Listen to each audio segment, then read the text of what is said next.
माता शबरी के संपूर्ण जीवन की कहानी। माता शबरी एक भक्त के रूप में जानी जाती है। आज भी माता शबरी की जन्म तिथि शबरी जयंती के रूप में मनाई जाती है। शबरी एक आदिवासी भील की पुत्री थी। देखने में बहुत ही साधारण और दिल से बहुत कोमल थी। शबरी का जन्म फाल्गुन माह की कृष्ण पक्ष की दूज के दिन हुआ था। शबरी के पिता ने शबरी का विवाह तय किया, लेकिन आदिवासियों की एक प्रथा थी, किसी भी अच्छे कार्य से पहले निर्दोष जानवरों की बलि दी जाती थी। इसी प्रथा को पूरा करने के लिए शबरी के पिता शबरी के विवाह के एक दिन पहले 20-25 भेड़ बकरियां लेकर आए। तब शबरी ने पिता से पूछा, पिताजी इतनी सारी भेड़ बकरियां क्यों लेकर आए?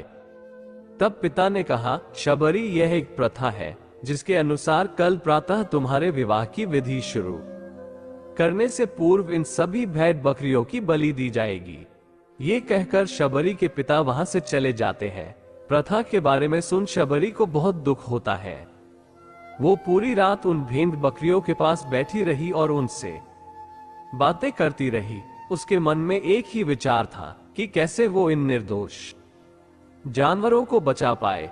तब अचानक शबरी के मन में ख्याल आता है और वो सुबह होने से पहले ही अपने घर से भागकर जंगल चली जाती है, जिससे वो उन निर्दोष जानवरों को बचा सके। शबरी भलीभांति जानती थी, अगर एक बार वो इस तरह से घर से जाएगी तो कभी उसे घर वापस आने का मौका नहीं मिलेगा। फिर भी शबरी ने खुद से पहले उन बेजुबानों की सोची। घर से निकलकर शबरी एक घने जंगल में जा पहुंची।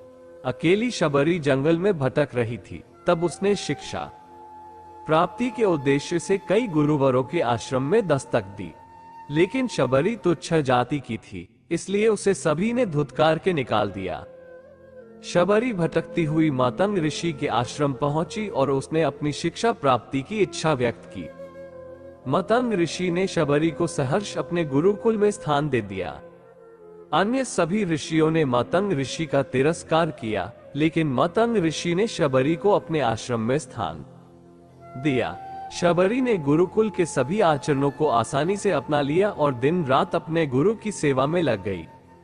शबरी जतन से शिक्षा ग्रहण करने के साथ साथ आश्रम की सफाई, गौशाला की देख-रेख, दूध दोहने के कार्य के साथ सभी गुरुकुल के वासियों के लिए भोजन बनाने के कार्य में लग गई। कई वर्ष बीत गए। मतंग ऋषि शबरी की गुरु भक्ति से बहुत प्रसन्न थे। मतंग ऋषि का शरीर दुर्बल हो चुका था, इसलिए उन्होंने एक दिन शबरी को अपने पास बुलाया और कहा, पुत्री, मेरा शरीर अब दुर्बल हो चुका है, इसलिए मैं अपनी देह यही छोड़ना चाहता हूँ, लेकिन उससे पहले मैं तुम्हें आशीर्वाद देना चाहता हूँ। बोलो पुत्री, तुम्हें क्या चाहिए? आंखों में आंसू भरकर शबरी मतंग ऋषि से कहती हैं, हे गुरुवर, आप ही मेरे पिता है, मैं आपके कारण ही जीवित हूँ, आप मुझे अपने साथ ही ले जाए। तब मतंग ऋषि ने कहा, नहीं पुत्री, तुम्हें मेरे बाद मेरे इस आश्रम का ध्यान रखना है। तुम जैसी गुरु परायण शिष्य को उसके कर्मों का उचित फल मिलेगा। एक दिन भगवान राम तुमसे मिलने यहाँ आएंगे और उस दिन तुम्हारा उद्धार होगा और तुम्हें मोक्ष की प्राप्ति होगी। इतना कहकर मतंग ऋषि अपनी देह त्याग कर समाधि ले लेते हैं। उसी दिन से शबरी हर रोज प्रातः उठकर बगीचे में जाती, ढेर सारे फल इकट्ठा करती, सुंदर सुंदर फूलों से अपना आश्रम सजाती, क्योंकि उसे भगवान राम के आने की कोई निश्चित दिन पता नहीं था। उसे केवल अपने गुरुवर की बात पर यकीन था, इसलिए वो रोज राम के इंतजार में समय बिता रही थी। वो रोजाना यही कार्य करती थी।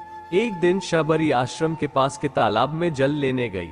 वहीं पास में एक ऋषि तपस्या में लीन थे।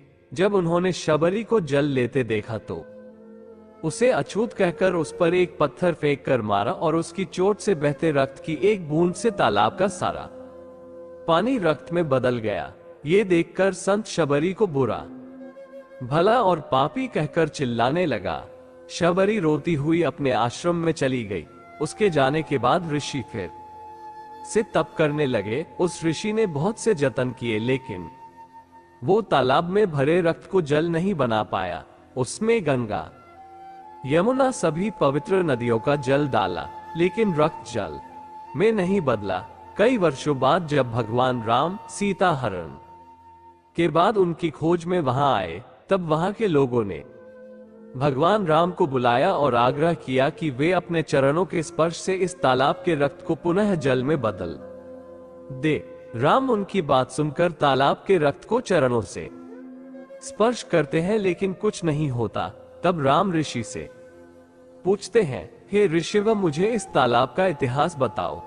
तब ऋषि उन्हें शबरी और तालाब की पूरी कथा बताते हैं और कहते हैं, हे भगवान, ये जल उसी शूद्र शबरी के कारण अपवित्र हुआ है। तब भगवान राम ने दुखी होकर कहा, हे ऋषि, यह रक्त उस देवी शबरी का नहीं, मेरे हृदय का है, जिसे तुमने अपने अपशब्दों से घायल किया। भगवान राम ऋषि से आग्रह करते हैं कि मुझे देवी शबरी से मिलना है। तब शबरी को बुलावा भेजा जाता है। राम का नाम सुनते ही शबरी दौड़ी चली आती है। राम, मेरे प्रभु, कहती हुई जब वो तालाब के समीप पहुंचती है, तब उसके पैर की धूल तालाब में चली जाती है और तालाब का सारा रक्त जल में बदल जाता है। तब भगवान राम कहते हैं, देखिए ऋषि, आपके कहने पर मैंने सब किया, लेकिन ये रक्त भक्त शबरी के पैरों की धूल से जल में बदल गया।